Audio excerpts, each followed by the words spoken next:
Thank you for joining us on the Insight stage this morning. I'm Katie Ingram. I'm Director of Advertising Week Europe. As you can tell from my accent, I am not local, but hopefully everything still makes sense. We are delighted to be partnering with Cint again, who I just said to Ariel is far more than just candy, but I'm sure many of you have been enjoying and pepping yourselves up with the candy store downstairs. I'm going to throw straight to Ariel to give us a bit of an intro into what we're going to talk about. Yeah, so I'm Ariel, and well, we know we all love the candy downstairs, and if you haven't checked it out, definitely do. Cint is the world's largest global market research exchange platform. So we connect people who have questions with the right people to answer those questions. Many of you may be familiar with our Lucid measurement software, which does brand lift studies. But in addition to that, our bread and butter really is this survey fielding and feeding the world's curiosity. We've been partnering with Advertising Week for the past 3 years, I believe, to run studies on the hottest topics of the year. So 2 years ago, we talked about inflation and the housing crisis. Last year, we talked about AI in the workplace. And this year, we have been talking a lot about the relationship between media and the election. There's been a few interesting things at play this year. This is the largest global election year that we have ever seen. There are actually 64 countries that are having national elections or have already had national elections this year, which accounts for about 49% of the global population being able to vote for new national leadership, which is pretty huge. Something that's really changed this year in general across the board is the way that we as a global community engage with media. With the rise of TikTok, we've heard a lot of sort of murmurings out there of this being dubbed the TikTok election, and the rise of AI and fear of deepfakes and potentially misinformation. So we really wanted to unpack that. And we have a quick slide that we're going to share now. I think, can you see my slides? Yeah? We've moved on to slides? Okay, we love it. So we partnered this year to run actually 3 separate surveys to explore this relationship between media and influence and trust leading up to these global elections. We fielded 2 at the same time in April in the UK and the US. We unpacked the findings of the UK survey on stage at Advertising Week Europe, so maybe some of you were there with us then. And then we reran in the US only, because obviously the UK has already had their election, a study again here in the US that was fielded from September 10th through 30th. All people of voting age who are intending on voting in these upcoming, or now passed, but upcoming in the US election. And we asked a lot about where people are getting their news, what they're trusting, where AI fits into this equation, if AI is fitting into this equation, how influenceable they're going to be as voters, and how much this is also tying into their consumer behaviors and the way that they're interacting with brands. So we're going to hop right into talking about all of that.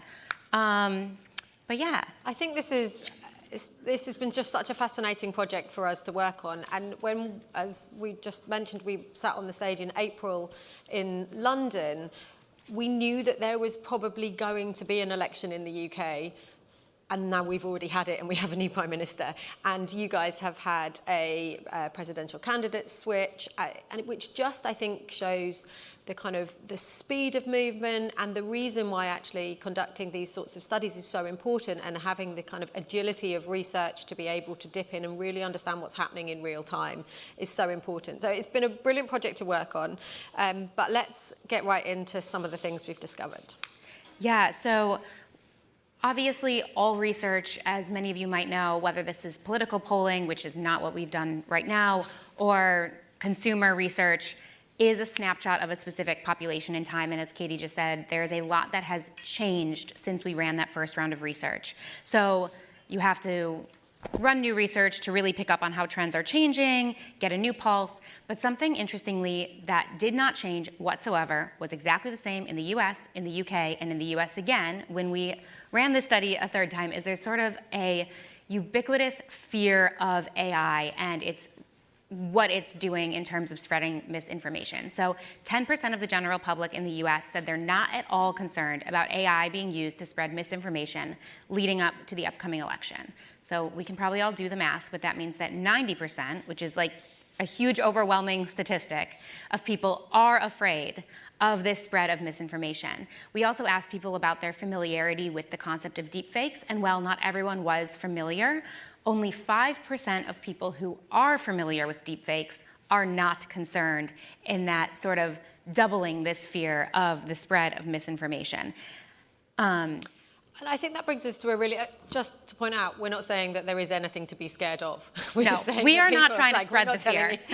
We're not involved in any of that, but we are telling you that people have some fears. And I think it brings us to a really interesting point that we found out around Gen Z, who are in a bit of a cycle. And it would be easy to kind of make some assumptions about the demographic, but what it has kind of really shown is that they are the Gen Z specifically are in a real moment in time where they're being constantly bombarded with information.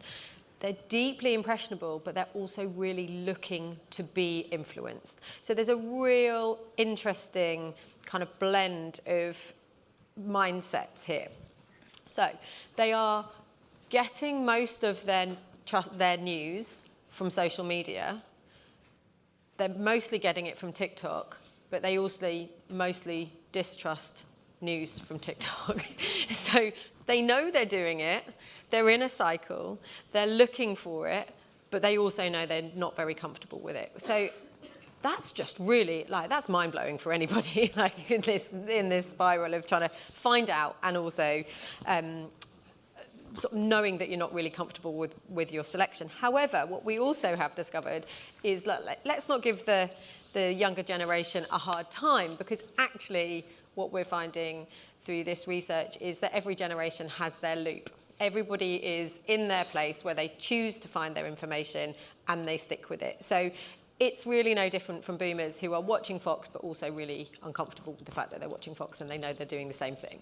So let's not just be quite so hard on the younger generation. We're not trying to pick on Gen Z. No, it'd be really easy to do it. Yeah, and I think one of the reasons that the Gen Z statistics did sort of stick out to us, though, is they are the only generation that is majorly getting their news from TikTok, and sort of the only generation that says they most trust and most distrust that as a source of news, which is fascinating. One thing that was the same in the UK, that was the same in the US, and that was the same both times around. One thing that we did see change when we reran this survey is that for millennials and up, Facebook was, the first time that we ran this study, the most trusted source of news for the election and the place that people were most looking for sort of election and political bits. In this one, a little different generation to generation, and we will release the study afterwards so you can compare. But in this one, YouTube either surpassed Facebook or was neck and neck with Facebook in a way that it was absolutely not back in April. We didn't ask people why this switch necessarily, but my sort of take on the situation might be that as we're getting closer to the election, and by the time that this second round of research was actually fielded, the election had begun with early voting in many states. YouTube is obviously a little bit more searchable, and you can find longer form content in a way that on some of the more social media sites where you're just being fed sound bites, it's a little bit less of an intentional way of searching for news. And as we're getting closer to the election, people are trying to be a little bit more proactive in finding the things they want to hear. So whether that's something from a debate or something very specifically that they might want to do a little bit more of a deep dive into learning about. So moving a little bit away from news, obviously we are here at an advertising event, and we know that as advertisers, there is so much that goes in around political ads in an election cycle, and how people, brands, influencers, and celebrities are speaking about candidates, and for people who are political advertisers or working on those candidates' teams, what they're putting out into the universe. So we want to move forward into talking about the influence of political ads, and specifically looking at Gen Z, because these are some of the interesting numbers. We found that 37% of Gen Z thinks that political ads are vetted. 35% of Gen Z agree with the statement, "I trust all content shared in political ads," which is a pretty strong statement to be making, and 60% say that their vote is likely to be influenced by a political ad. Across the board, these were the highest percentages of trust in vetting, trusting of content, and definitely the highest percentage of people who say that they're likely to be influenced by the ads. 50% of millennials and 35% of Gen X say that they will be influenced by these ads, but conversely, 50% of boomers say they will absolutely not be at all influenced. We did find when we reran this study that some of these percentages, the trends were the same, with Gen Z being the most influential and the most impressionable, and sort of just like slowly teetering down from there, and boomers basically being stuck in their ways. But these numbers of influence, I believe when we ran this back in April, it was 72% of Gen Z say that their vote is likely to be influenced by a political ad, which probably also goes back to that point of in April, everyone was sort of building opinions and sort of trying to figure out maybe where they were standing, and at this point, with elections starting, people are a little bit more likely to have already made up their mind and might be less likely to be swayed by an ad that they're seeing out in the world. And that one also was split by political affiliation, so we saw that Democrats are slightly more trusting of the content than they see than Republicans and independents. So there's again, we're not polling and we're not kind of making any assumptions, but that's just to highlight that there is a slight split by political allegiance. We're going to move on to, I think, one of my favourite, I think it's one of your favourite stats as well, and this is shining a light or turning the mirror on everybody in the room. So 51% of people in advertising, marketing or communications trust the content shared in political ads, which makes this industry the most trusting of advertising content. Yeah. We drank the Kool-Aid, people. So it's a really, really interesting stat for me, because I just think it's so fascinating to dig into. I'll let you go into it a little bit more, but I think it's brilliant. Well, and again, we're seeing this sort of tie of they're so trusting. I mean, this is more trusting than any one generation or any one other demographic, but still very likely for their votes to be influenced. So yeah, it does. It's drinking the Kool-Aid. It's a little bit of like, you see where the sausage is made, but you don't really care. Like, you're still gonna buy into it. Clearly, we all just really like advertising in this industry. And something that we dug into this time around that we actually didn't ask any questions about at all last time that we ran the survey, so we can't compare how it's changed or how it stayed the same, was moving a little bit away from your traditional form of political advertising and into sort of this influencer social media culture. We've definitely seen, as we've seen a shift in the political landscape between April and September, a little bit more of a meme culture around candidates trying to engage with potential voters. And so we did want to ask how people feel about candidates and their marketing teams leaning into social media to connect with potential voters. And we found that 60% of people in advertising, marketing, communications, and in tech say that a presidential candidate having a strong social media presence will influence their votes, which is very in line with generally being influenceable by the ads that they're seeing, but also being along for this sort of trend that we're seeing across the entire advertising community as a whole. And I know we're on, day 4, we've been here for 4 days now, of this event. And there's been so many conversations about tapping into new forms of media and using influencer marketing and social media as a very useful tactic in the advertising space. So it's sort of been fascinating to see that span into the political sphere as well. We also, specifically when looking at politicians leaning into meme culture, which was a question that we asked, we found that people in tech have the strongest like for that. Republicans have the strongest dislike, with over 40% saying that they don't want candidates sort of leaning into these pop culture trends on social media. Nearly half of Gen Z and over a third of millennials like it, which I do think makes sense because it's essentially geared towards them. I will say I, half the time, do not understand what the memes are that are being shared, so I don't know, but clearly they're talking to a very specific subset of people. And yeah, there were a few other little interesting bits around that. But let's move on to other people on social media talking about candidates, shall we? Oops, my slide didn't move. You got it? Yes. So, as we know, influencer culture isn't just about the person who is, or the brand or the whatever that you're trying to sell. It's also about how the other people who are getting involved in the conversation are getting on board with it. So we found that about 50% of Gen Z and millennials say their vote is likely to be influenced by social media influencers and celebrity who endorse a specific party or party values. 25% of Gen Z and millennials say they like it when a celebrity makes an endorsement, and less than 9% of Gen X and up say that they like it when a celebrity makes an endorsement. And I do think it's worth mentioning, this wasn't written in the survey whatsoever, and it was not planned, but we always knew we were gonna launch this second set of, the second survey on September 10th, which was the day after the Democratic debate, or not Democratic debate, I'm sorry, the presidential debate, and the day after Taylor Swift endorsed Kamala Harris, which created a huge amount of conversation around celebrities with that much pull and following making a statement. And people seemed to feel very passionately in all sorts of directions. We've also recently been hearing a lot of conversation around people feeling one way or another about Chappell Roan not making a political endorsement officially. But in reality, most people don't really want celebrities to get involved in the political conversation.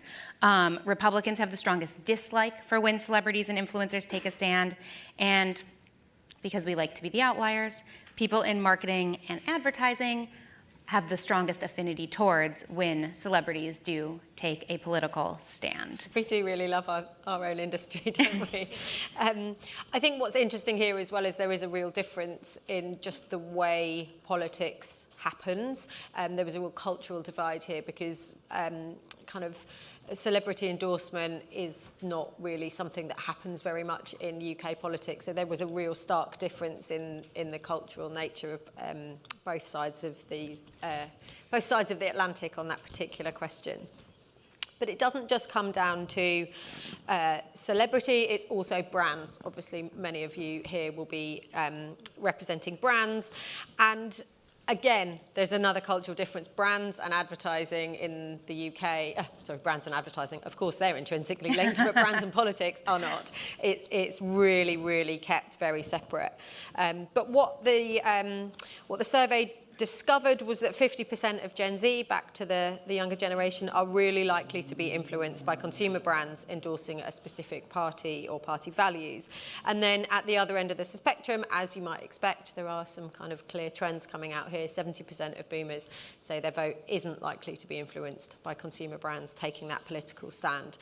The millennials really like it when consumer brands take that political stand, but the Gen Z are pretty split. So older generations trend far more towards the dislike end of the spectrum. We suspect that this is actually indicative of kind of the relationship with media as a whole. It sort of taps into trends that you might sort of pick up on the demographics anyway. Again, when we look at it by political allegiance, Republicans have the strongest dislike for consumer brands taking a stand. And we know that there can create, depending on how it's done, we know that you can create quite a reaction when brands do it. Either way, it can be really polarizing, but we do know it has the power to kind of create a reaction. Republicans are the ones who are most gonna dislike it the most. And then turning that mirror back on ourselves again as well. People in tech, I'm sure there are plenty of people in the room who kind of associate themselves as working in tech. They most like it when consumer brands take that political stand, as do advertising, marketing and communications at 40% of us, which is not insignificant at all. But how does it impact consumer behavior? That's what we all really want to know. Yeah, and so as we mentioned, Go back one. Uh-oh. Can I have my slides back? Can you go back? No, I can't do anything. Carry on, and then the guys at the back can... That's all right. So we mentioned that, we mentioned that we had presented the UK findings when we were at Advertising Week in Europe. But what I didn't mention at the front end is that actually the first round of the US research, we also co-presented at a market research event called Quirks here in New York in July. And that audience was predominantly made up of market researchers and insights professionals at consumer brands. So it was, we dug very deeply into how people's shopping behaviors would be affected if consumer brands, household brands, were to take political stands. And I think also back in July, we were seeing a lot of chatter in sort of the social verse about people pushing for consumer brands to take a stand. But in reality, one thing that we learned, even more so than people not necessarily wanting celebrities who have like more of a personal brand to take a stand, people really don't want their consumer brands, they really don't want their targets to be coming out and saying, this is the political candidate that I support and you should too. We did find that there are some ways that the needle gets moved when that happens. More than 50% of Gen Z and millennials are likely to support a consumer brand they feel is aligned with their values. So there is a likelihood that if a brand really wants to attract that specific shopper demographic, then maybe it is wise for them to make a political statement and attract those shoppers, but you have to know exactly who you're going after to know that that's gonna work for you.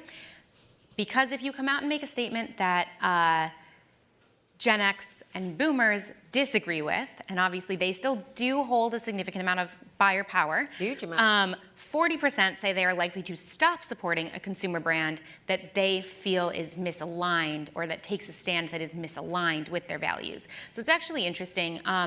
We didn't see as much of like as significant of a number of Gen Z and millennials that said that they would stop supporting a brand if they disagreed with it, which I did think was interesting because they want brands that they agree with. But this was also like the only one where we saw that boomers were likely to change their behaviors based on almost anything that was happening. Like they're not being influenced by advertising, they're not changing their votes, they're not gonna support a consumer brand because it comes out and says that like something they agree with. And we've seen some of this pop up in the news over the years with some, stances that were taken and controversial potential figures rebelling against it. They are likely to say, nope, you've said something I disagree with, I'm done, I will go take my shopping elsewhere. Kind of back to that loop. They're Yes. just constantly reaffirming their loop. Yes. So we've covered a lot of information here, but to sort of summarize a little bit of it, we found that there were really wide demographic differences on how generations are getting their media, how much influence media has over politics, and how much influence politics has over their consumer behavior. Like we have said multiple times, we weren't asking people, like this wasn't a political polling thing. It wasn't like, if you are voting for so-and-so, what would move the needle to have you vote for someone else? But we did ask those demographic questions of where people sat across the aisle, because it helps sort of see if there were any stark differences. There were some, but they weren't as jarring as these generational differences. And the other, sort of big difference, as we mentioned a few times in this, is that of all the industries surveyed, people in marketing and advertising really do seem to sit a little bit more towards enjoying when there's political conversation and advertising intertwined. The other big takeaway, as we started with, is that there is alignment across demographics, and this has not changed at all over the course of the past, 7 months, or in the US or the UK, on a distrust in the media and a fear of misinformation due to the rapid growth of AI and deepfakes. This full report with all of the fun statistics, if you're a numbers person, there's a lot of numbers, will be sent out probably next week. If not next week, definitely the week after. So you can read the entire report and sort of really look into all of it. We didn't have time today to cover everything, but Pop down to the candy store if you want to know a little bit more, or make sure that you're all on the list, but do pop down because you're there until the end of the day. Yes. And the rest, there's more of the Cint team as well. So if you're interested in how this study was put together, we're not going to do a Q&A. but just in case. If you want to find out any more about how this was put together and how you want to talk to the team about how you could work with them, then do pop down and say hi. Yes, and if you do have any specific questions, whether it is, I know I saw one question pop up on the screen, but whether you have follow-up questions about this research, about other research that we may be running, or about brand lift studies, definitely do come find me or anyone else from the Cint team, and we would absolutely love to chit-chat with you. Looking forward to seeing what topic we pick next year. Yeah, see us back here for the next topic. Or round 4. Thank you so much, everyone. Thank you. Thank you.